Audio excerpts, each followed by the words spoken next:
سجا سی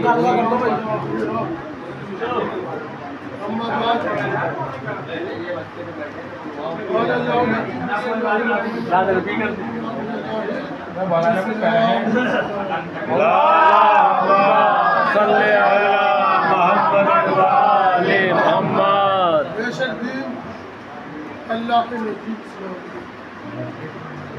آج کی جو رات ہے سب سے بابرکت رات ہے.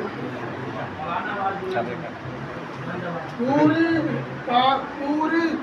365 راتوں میں اس رات کا کوئی مقابلہ نہیں کر سکتا. آپ نے شب قدر کے اعمال تو انجام دیے ہیں لیکن ابھی بہت کچھ باقی ہے. آج کی رات کے کچھ اعمال ہیں جو آپ کر چکے ہیں، اس کے علاوہ بتاؤں گا. نمبر 1 صدقہ ضرور نکالو. میری بات غور سے سنیں، جو نہیں سنے گا وہ بہت پچھتائے گا. یہ مذاق نہیں ہے. صدقے کا مطلب یہ ہے اگر آپ نے صبح میں صدقہ نکالا تو وہ آپ کی سیفٹی شام تک کرے گا. آپ نے شام میں نکالا تو وہ صبح تک آپ کی حفاظت کرے گا. آیا اسلام میں کوئی ایسا بھی فارمولہ ہے جو ایک دفعہ نکالا پورے سال کے لیے امان میں آ جائے؟ وہ صرف اور صرف آج کی رات ہے. اگر آج آپ نے صدقہ رات میں نکال دیا تو پورے 1 سال تک امان خدا میں آ جائیں گے. اللہم صلی علی محمد. لہٰذا صدقہ نکالنے میں کنجوسی نہ کیجیے گا، کیونکہ ہمارا مزاج یہ ہے کہ فقیر آتا ہے تو 2 روپے دیتے ہیں، 1 روپیہ دیتے ہیں. کم سے کم اتنا تو دیا جائے کہ وہ ایک ٹائم کا پیٹ بھر کے کھانا کھا لے. اسلام کنجوس کو پسند نہیں کرتا ہے اور نہ کنجوسی کو پسند کرتا ہے. جو کنجوس ہے اس کی اسلام کی نظر میں کوئی ویلیو نہیں ہے.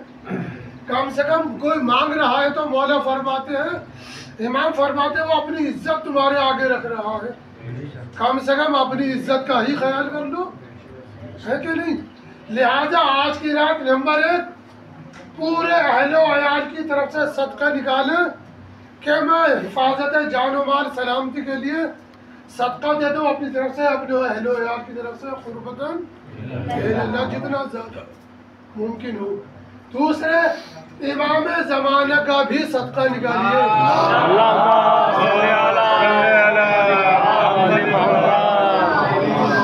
سرکار دو عالم نے فرمایا وہ مومن ہو ہی نہیں سکتا جب تک اپنی جان اور مال سے زیادہ میری اولاد کو عزیز نہ سمجھتا ہوں. صدقہ نکالنے مطلب یہ ہم مولا کے اوپر قربان کر رہے ہیں، جتنی حیثیت ہے مولا کے لیے صدقہ نکالیے. تیسرا مسئلہ یہ ہے کہ رسول اسلام نے فرمایا اگر ایک آدمی بھی ہدایت پا گیا تو وہ ایسے ہے جیسے جتنی چیزوں پر سورج کی روشنی پڑتی ہے ان سے زیادہ انسان بلند مقام ہے. یہ جو ماہ رمضان میں دوپہر میں مسائل کا سلسلہ رہا، مغربین کے بعد قرآن کا اور اس کا سلسلہ رہا، وہ اس لیے رہا کہ جو راہ راست سے ہٹے ہوئے ہیں وہ محکم طریقے سے آ جائے.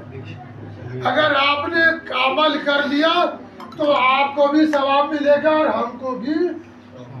اگر ایک آدمی بھی راہ راست پر آ گیا تو سمجھ لینا بہت بڑی کامیابی. اس یعنی ماہ مبارک رمضان کی ہماری کامیابی کی دلیل ہے. اگر اتنے لوگوں میں ایک بھی آ گیا، لیکن امید ہے کہ زیادہ لوگ راہ راست پر آئیں گے. جنہوں نے اب تلک گناہ کیا ہے وہ گناہ کو چھوڑ دے. کسی میں جرت ہے کہ خدا کے سامنے گناہ کر دے؟ کسی میں جرت ہے کہ امام زمانے کے سامنے گناہ کر دے؟ مگر گناہ کرنا اس بات کی دلیل ہے کہ ہم یہ دیکھ ہی نہیں رہے کہ خدا ہمیں دیکھ رہا ہے، ہم یہ سوچ ہی نہیں رہے کہ امام زمان ہمیں دیکھ رہے ہیں، تبھی تو ہم گناہ کر رہے ہیں، جبھی تو ہم غلطی کر رہے ہیں. لہذا اپنے آپ کو خدا کے حضور سمجھے، جو بھی کام کر رہے ہیں امام زمانہ کو حضور سمجھے. وہاں گواہ کی ضرورت نہیں پڑے گی، گواہ آلریڈی دو موجود ہیں. اسلام نے 2 گواہ مانگے، 2 گواہ پہلے سے موجود ہیں، لہذا وہاں جھوٹ بولنے کا بھی چارہ نہیں ہے.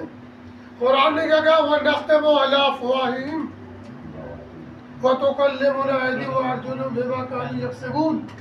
ہم ان کی زبان پر، منہ پر مہر لگا دیں گے، اور ان کے ہاتھ بولیں گے، ان کے بدن کے دوسرے حصے بولیں گے انہوں نے کیا کیا ہے، انہوں نے کب نیکی کری، انہوں نے کب گناہ کیا، انہوں نے کہاں سے کمایا، کہاں پہ خرچ کیا. یاد رکھیے گا مال حرام نظر تو بہت سارا آتا ہے مگر کبھی اس میں برکت نہیں ہوتی ہے. دیکھا نہیں دیکھا آپ نے؟ نہیں تو دکھاؤں.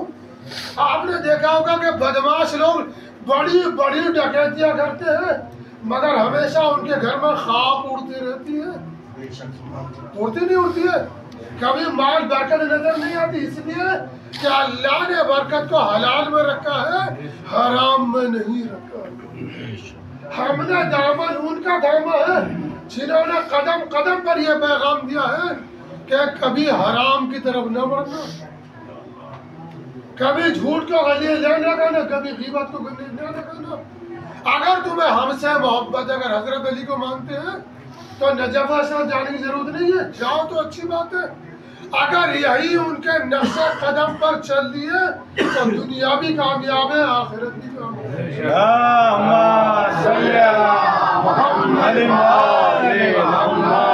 مولا علی کو ماننے ساتھ ساتھ مولا علی کی بھی مانی جائے، امام حسین کو ماننے ساتھ امام حسین کی بھی مانی جائے.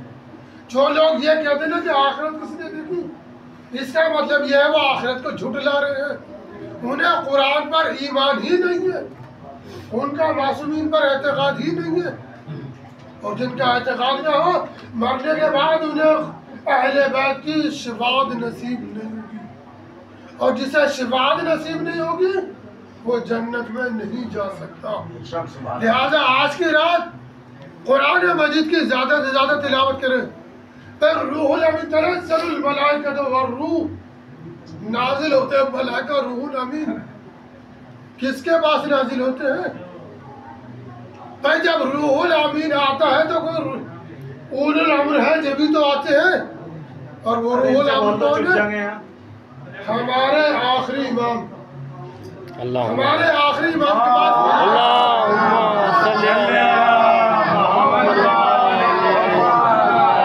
سب سے اچھا جو درس ہے آج کی رات کا وہ ہے کہ دین لوگوں کو سمجھایا جائے، دین لوگوں کو بتایا جائے. میں نے اسی لیے آپ لوگوں کو روکا ہے تاکہ تھوڑی سی گفتگو ہو جائے، تھوڑا سا میسج پہنچ جائے. تو پہلی بات یہ تھی کہ صدقہ نکالے اپنی طرف سے اور امام زمان کی طرف سے. جو بھی کام کرے خدا کو حاضر و ناظر جانے، امام زمان کو حاضر و ناظر جانے.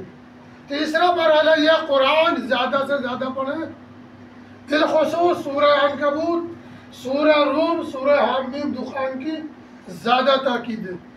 اس کے علاوہ دعائے جوشن کبیر، دعائے مکارم الاخلاق، دعائے توبہ کی بھی تاکید ہے. صلوات پڑھیں، استغفار اور زیادہ سے زیادہ سورہ قدر کی تلاوت کریں. 100 اگر نماز وارد ہوئی ہے، اگر کسی کی قضا ہے تو اس کو لازم ہے کہ قضا کی نیت سے 6 دن کی کم سے کم پڑھے. 6 17 چکا 102 دن کی نماز ہو جائے گی. ظہر سے شروع کریں گے، اذان 1 دفعہ شروع ہوگی، اس کے بعد ہر نماز پہ اقامت کہنا واجب ہے. ظہر سے شروع کریں گے، صبح پہ لے جا کے ختم کریں گے، یہ آپ کی 1 دن کی ہو جائے گی. جس کی قضا نہیں ہے وہ 2 رکعت کر کے مستحبی نماز 50 دفعہ میں پڑھے. اس کی بھی تاکید ہے. اب مرحلہ آتا ہے